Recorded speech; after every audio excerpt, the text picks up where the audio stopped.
গো, শুনছো? ওই গো, আরে শুনতে পাচ্ছো আমার কথা?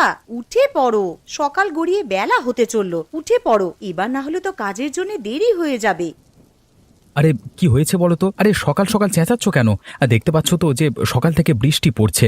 আজকে আর কাজে যেতে ভালো লাগছে না, আমাকে একটু ঘুমাতে দাও দেখি। হ্যাঁ, সে তো দেখতেই পাচ্ছি, সকাল থেকেই বৃষ্টি পড়ছে, কিন্তু তোমাকে কাজেও তো যেতে হবে। আবার ঘরেতে সেই রকম কিছু নেই, সামান্য বাজার আছে, ওটা দিয়ে আজ কোনো রকমে চলে যাবে। এই তো কদিন আগে বাজার করে নিয়ে এলাম, তা এক্ষুনি শেষ হয়ে গেল। তার শেষ হবে না? তুমি একদিন সামান্য পরিমাণে বাজার করে নিয়ে আসবে, আর সেটা কি সারা মাস ধরে চলতে পারে নাকি? আরে উঠে পড়ো, উঠে বাজারে যাও তো। দেখো গিন্নি, আজকে সকাল থেকে প্রচণ্ড বৃষ্টি পড়ছে। আমি আজকে কাজেও যাব না আর বাজারও করতে যাব না, যা আছে ওদিক দিয়ে আজকে চালিয়ে নাও আর কি। কালকে সকাল সকাল উঠে বাজারে যাব।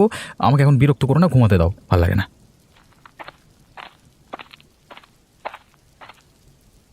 মা, ও মা, আমার প্রচন্ড খিদে পেয়েছে, কিছু খেতে দাও।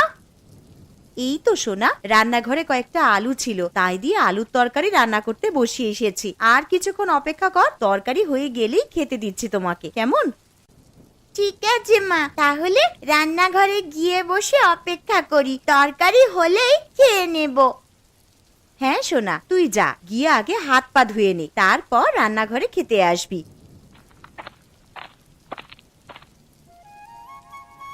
মালতীমা, ও মালতীমা, বাড়িতে আছিস? একবার বাইরে আয়। হ্যাঁ মালতীমা, একবার বাইরে বেরিয়ে আয় তো। আরে এটা তো বাবা মার মতন গলার আওয়াজ মনে হচ্ছে, যাই একবার বাইরে গিয়ে দেখি।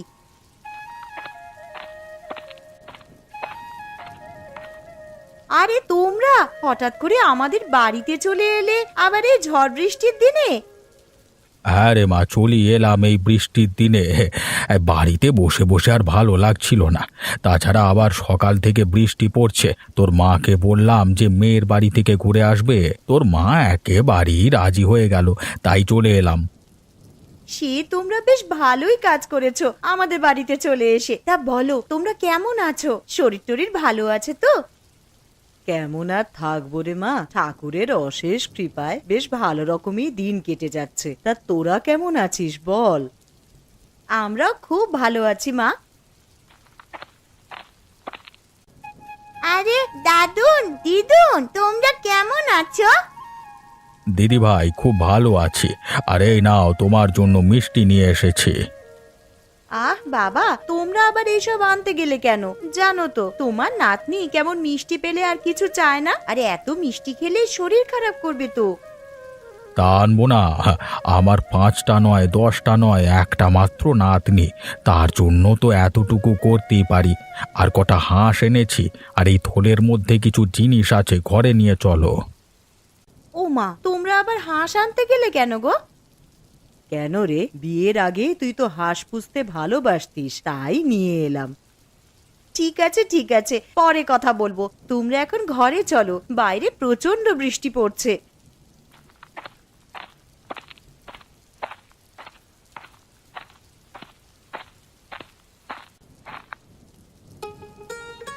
বাবা, ও বাবা, ওঠো গো, একটা সুখবর আছে।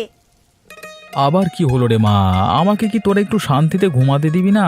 আরে একদিন একটু কাজে ছুটি নিলাম, তাও দেখছি আরামে ঘুমাতে পারবো না। তা বল কি হয়েছে?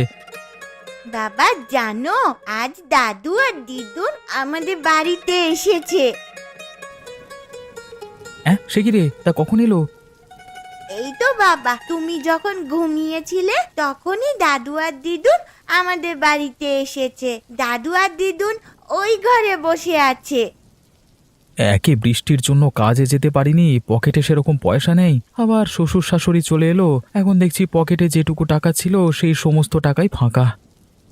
বাবা তুমি ওই ঘরে যাবে? আমি চলে গেলাম, তুমি এসো। হ্যাঁ রে, চল মা।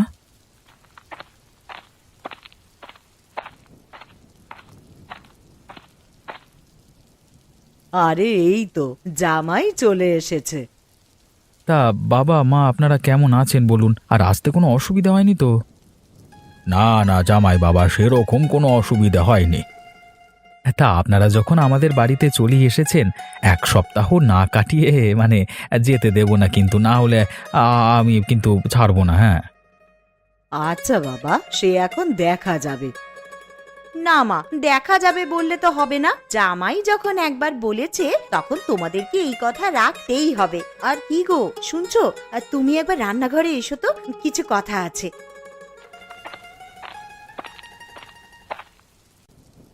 যাও, তোমার শ্বশুর শাশুড়ি এসেছে, তাদের জন্য দোকান থেকে কিছু বাজার করে নিয়ে এসো। বাড়িতে তো সেরকম ভালো মন্দ কিছুই নেই।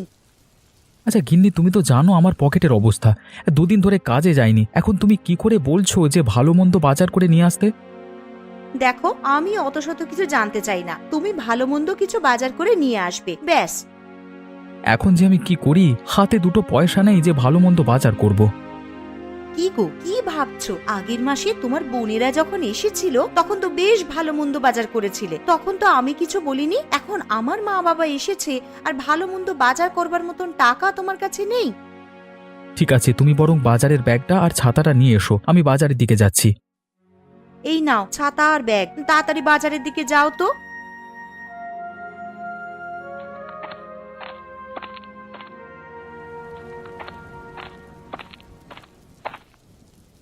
আরে মালতী, জামাইকে দেখলাম হাতে ব্যাগ নিয়ে মাথায় ছাতা দিয়ে বাজারের দিকে যাচ্ছে। তুই এই বৃষ্টির দিনে ওকে বাজারে কেন পাঠালি রে?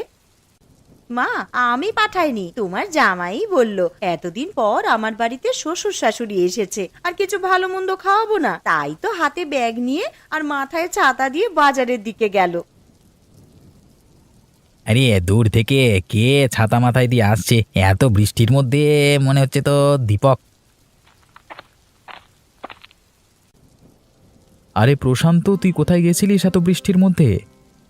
এই যে দেখ না দীপক, বাড়িতে কুটুম এসেছে, তার জন্য বাজারে এসেছিলাম মাছ কিনতে, কিন্তু কাঁচা সবজি বাদে কিছুই বাজারে পেলাম না।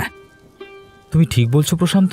আরে আমার বাড়িতে তো শ্বশুর শাশুড়ি এসেছে, আমার বউ আমাকে পাঠালো কিছু ভালো মন্দ বাজার করবার জন্য। হ্যাঁ, তুমি বলছো কাঁচা সবজি বাদে আর কিছু নেই বাজারে? হ্যাঁ রে দীপক, আমি ঠিকই বলছি। আরে তোর পিসিমার বাড়ি আমাদের পাশেই তো, ওনার খুবই শরীর খারাপ, তুই একবার গিয়ে দেখে আয়, বুঝলি? হ্যাঁ রে প্রশান্ত, আমিও শুনেছি পিসিমার শরীরটা খারাপ। দেখতে যাবো করে আর যাওয়া হয়নি, মানে যেতে হবে বুঝলি। হ্যাঁ তুই যা, আর বাজারে তো ভালো মন্দ কিছু বসেনি, তুই একবার পিসিমার বাড়ি ঘুরে যা, বুঝলি? ঠিক আছে, আমি এখন আসছি। একবার বাজারে গিয়ে কাঁচা সবজি কিছু কিনি, তারপর পিসিমার বাড়িতে গিয়ে একবার পিসিমাকে দেখে আসবো।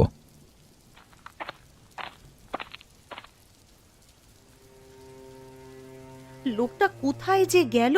এত বেলা হয়ে গেল, ঘরেতে সেরকম কিছু ভালো মন্দ নেই যে রান্না করব। কি রে মা, কি এত চিন্তা করছিস? না মা, সেরকম কিছু নয়, আসলে বেলা হয়ে গেল তো, আর তোমার জামাইও তো সেই কখন বাজারে গেছে, এখনো বাড়িতে ফিরলো না। কি যে রান্না করব সেটাই ভাবছি। সে নিয়ে তুই অত চিন্তা করিস না, বাইরে এত বৃষ্টি পড়ছে দেখতেই তো পাচ্ছিস, হয়তো জামাই আমার বাজার করতে গিয়ে কোথাও আটকে গেছে এই বৃষ্টির জন্য।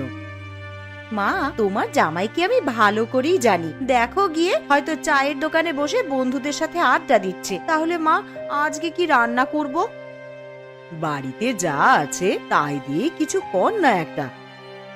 বাড়িতে চাল ডাল আর আলু ছাড়া আর তো সেরকম কিছুই নেই। একটু ঝাল মশলা থাকলে, তুমি যে কটা হাঁস এনেছিলে তার মধ্যে থেকে একটা হাঁস রান্না করে খেতাম, কিন্তু সেই সমস্ত মশলাই তো নেই। এসব কথা ছাড় মা, তুই এখন যা আছে ওইগুলো দিয়েই দুপুরের জন্য কিছু একটা রান্না কর। আচ্ছা মা, ঠিক আছে, তুমি বরং বসার ঘরে গিয়ে একটু বিশ্রাম নাও, আমার রান্না হয়ে গেলেই তোমাদেরকে ডাকবো খাওয়ার জন্যে।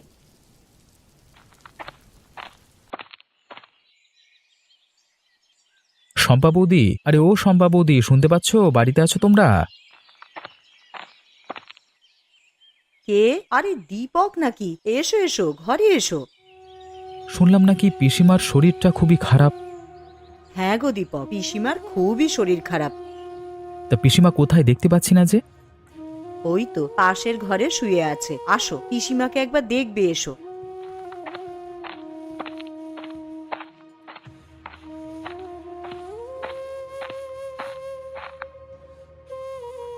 পিসিমা, ও পিসিমা, কেমন আছেন? কেমন আর থাকবো বাবা, উপরওয়ালা কবে যে আমাকে নিয়ে যাবে আমি সেইটার জন্যই শুধু অপেক্ষা করছি। এরকম কথা বলতে নেই পিসিমা।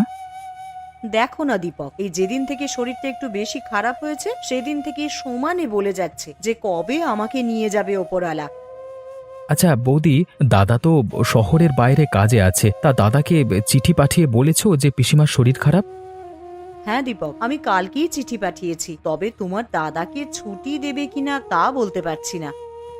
কেন ছুটি দেবে না? কর্মচারীদের ভালো মন্দ তো কোম্পানি দায়িত্ব নেবে, তাই না? আচ্ছা দীপক, একটা কথা বলবো, রাখবি? হ্যাঁ বলো পিসিমা। মরার আগে আমার একটা ইচ্ছে ছিল যে হাঁসের মাংস খাবো, তুই কি আমায় করে খাওয়াবি রে? অবশ্যই পিসিমা, খাওয়াবো না কেন? পিসিমা ভাইপোর কাছ থেকে এতটুকু আবদার করেছে, আর ভাইপো সেটা করবে না? আমি কালই তোমার জন্য হাঁসের মাংস রান্না করে নিয়ে আসবো।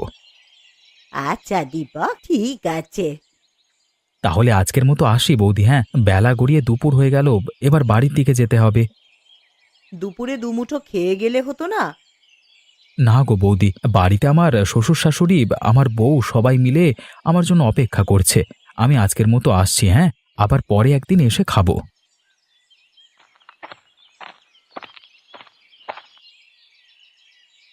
কই গো গিন্নি, আমি চলে এসেছি। এই নাও বাজারের ব্যাগটা নাও। এই যে মহারাজের আসার সময় হলো এতক্ষণে, তা বলি বাড়িতে কি রান্না হবে সে বিষয়ে আপনার কিছু হুঁশ ছিল? আরে গিন্নি, রাগ করছো কেন? আমি একবার পিসিমার বাড়িতে গেছিলাম। তা পিসিমার বাড়িতে হঠাৎ গেলে কেন? কি বলবো আর গিন্নি, বাজার করবার জন্য যখন ব্যাগ নিয়ে বাজারের দিকে যাচ্ছিলাম তখন প্রশান্তর সঙ্গে দেখা হলো। আর প্রশান্তই বলল যে তোর পিসিমা নাকি খুবই অসুস্থ, তাই একবার গেছিলাম ওনাদের বাড়ি আর কি। তা গিয়ে কি দেখলে ভালো আছে পিসিমা?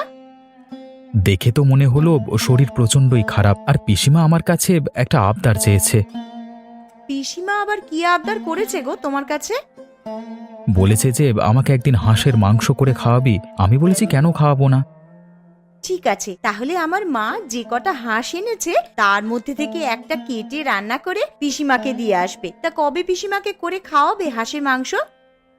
কাল কি করে খাওয়াবো, কারণ শয্যাশায়ী মানুষ আমার কাছে আবদার করেছে, না খাওয়াতে পারলে আমারই খারাপ লাগবে। তাহলে আজ রাতেই বরং হাঁসের মাংস রান্না করে রাখি, কাল সকাল সকাল উঠে তুমি পিসিমার বাড়িতে গিয়ে দিয়ে আসবে। ঠিক আছে গিন্নি, সে না হয় করবো। তুমি এখন আমাকে গামছাটা দাও তো, আমি এখন স্নান করে আসি। এসে খেতে দেবে, খিদের জ্বালায় পেটে ছুঁচো ডন দিচ্ছে আমার। এই নাও গামছা, তুমি স্নান করে এসো, আমি খেতে দিচ্ছি।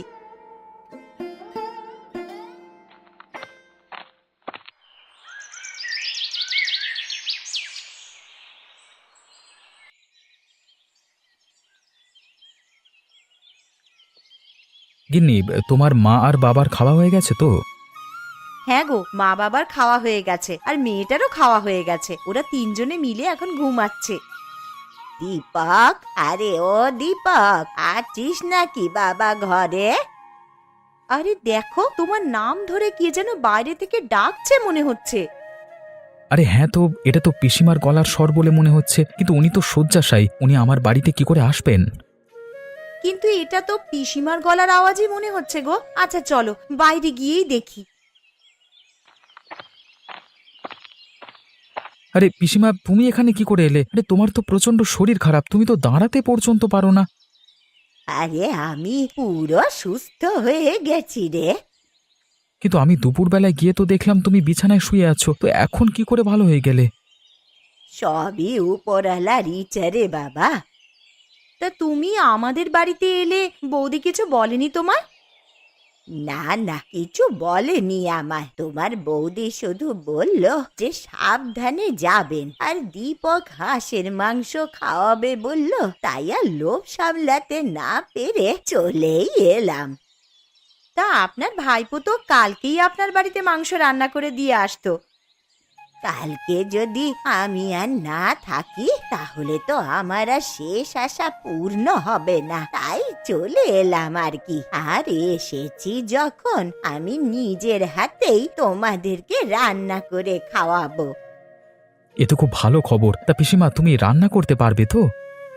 কেন পারবো না রে, মালতী তো আছে, ও আমাকে একটু সাহায্য করে দেবে। চলুন পিসিমা, তাহলে রান্নাঘরের দিকে যাই। আপনি আর আমি মিলে হাতে হাত লাগিয়ে হাঁসের মাংসটা করে নিই বরং।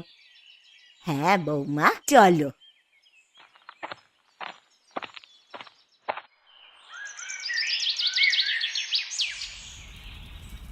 তাহলে হাঁসের মাংস তো রান্না হচ্ছেই, তা তার সাথে খাওয়ার জন্যে কি করা হবে বৌমা? কি আর করবেন পিসিমা, তাহলে রুটিটাই বানানো যাক। হাঁসের মাংসের সাথে বেশ ভালোই লাগবে খেতে। হ্যাঁ মা, তুই ঠিকই বলেছিস, হাঁসের মাংসের সাথে রুটিটা একদম জমে যাবে। কিন্তু পিসিমা, একটা অসুবিধা আছে। কি অসুবিধা বৌমা? আসলে আপনার ভাইপো হাঁসের মাংস খায় না। কে খায় আর কে না খায় সে দেখাই যাবে খেতে বসে। এখন রান্নাটা আগে করে নি। আরে বেয়ান, রান্নাটা যা করেছেন না, গন্ধেতেই তো অর্ধেক পেট ভর্তি হয়ে গেল। আমার এদিকে রুটি করা হয়ে গেছে। ও পিসিমা, আপনার কত দূর? আমারও এইদিকে প্রায় হয়েই এসেছে। বৌমা, তুমি বরং ওদেরকে নিয়ে গিয়ে খেতে বসাও, আমি খাবারগুলো নিয়ে যাচ্ছি। ঠিক আছে পিসিমা, তবে সাবধানে। কিন্তু আমার জন্য আলাদা করে কিছু তরকারি করনি? না, তোর জন্যে আর কিছু আলাদা করে করা হয়নি। হাঁসের মাংসের ঝোল দিয়েছি, ওই দিয়েই রুটিটা খা।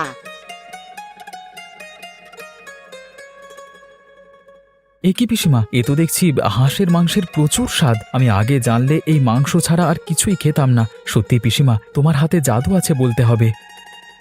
বলেছিলাম না বৌমা, কে খায় আর খায় না সেটা তুমি দেখে নেবে। সত্যি পিসিমা, আপনার হাতে জাদু আছে। যে কিনা হাঁসের মাংস ছুঁয়েই দেখতো না, তার কিনা এখন হাঁসের মাংস ছাড়া আর কিছুই খেতে ভালো লাগছে না। তাহলে পিসিমা, এখন তো রাত হয়ে গেছে, আর এখন বাড়িও যেতে পারবে না, কালকে সকালেই যেও। ঠিক আছে বাছা, আজ তোদের বাড়িতে থেকে কাল সকাল সকাল আমি বাড়ি চলে যাব।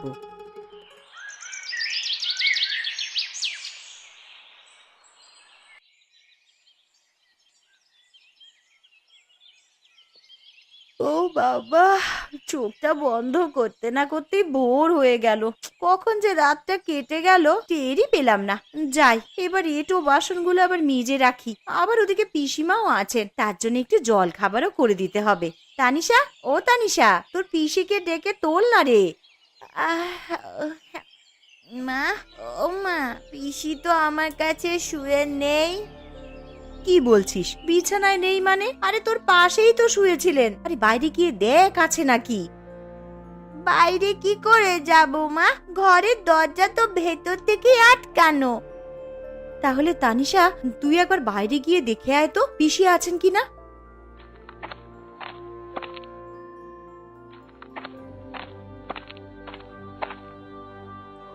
মা, পুকুর ঘাট আমবাগান সবই তো দেখে এলাম, কই পিসিকে তো দেখতে পেলাম না।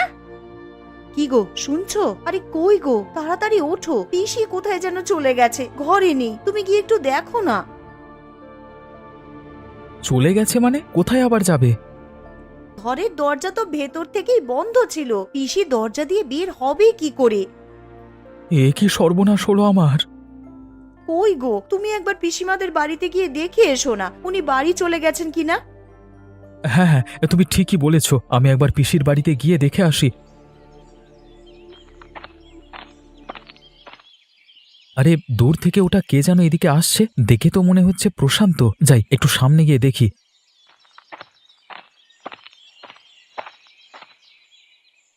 আরে প্রশান্ত, তুই এখানে কি করছিস? আর এত ছোটাছুটি করে কোথায় যাচ্ছিস? এই তো দীপক, তোদের বাড়িতেই যাচ্ছিলাম ছোটাছুটি করে। কেন রে প্রশান্ত, কি হয়েছে? আমাদের বাড়িতে আবার ছোটাছুটি করে যাবার কি আছে? আর তুই এত হাঁপাচ্ছিস কেন? দেখ না দীপক, কালকে বিকেলে তোর পিসিমা মারা গেছে। এ কি বলছিস তুই প্রশান্ত? এমনটা হতেই পারে না। এমনটাই হয়েছে দীপক, তোর যদি বিশ্বাস না হয় তুই একবার পিসিমার বাড়িতে গিয়ে দেখ না। ঠিক আছে প্রশান্ত, আমার এখন তাড়া আছে, তাহলে তুই যা, গিয়ে আমার বাড়িতে খবর দে, আমি পিসিমার বাড়িতে যাচ্ছি। ঠিক আছে দীপক, তুই যা, আমি তোর বাড়ির দিকে যাচ্ছি।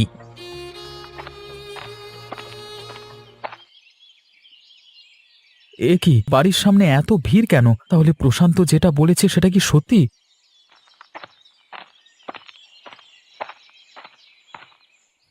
বৌদি, ও বৌদি, পিসিমার এমন অবস্থা হলো কি করে? দেখো না দীপক, কাল সন্ধ্যায় তোমার পিসিমা মারা যান। তোমাকে যে একটিবার সংবাদ দিব, বাড়িতে তো কেউই নেই, কাকে পাঠাবো বলো তোমার কাছে? কালকে সন্ধে মারা গেছে বৌদি, তুমি ঠিক বলছো তো?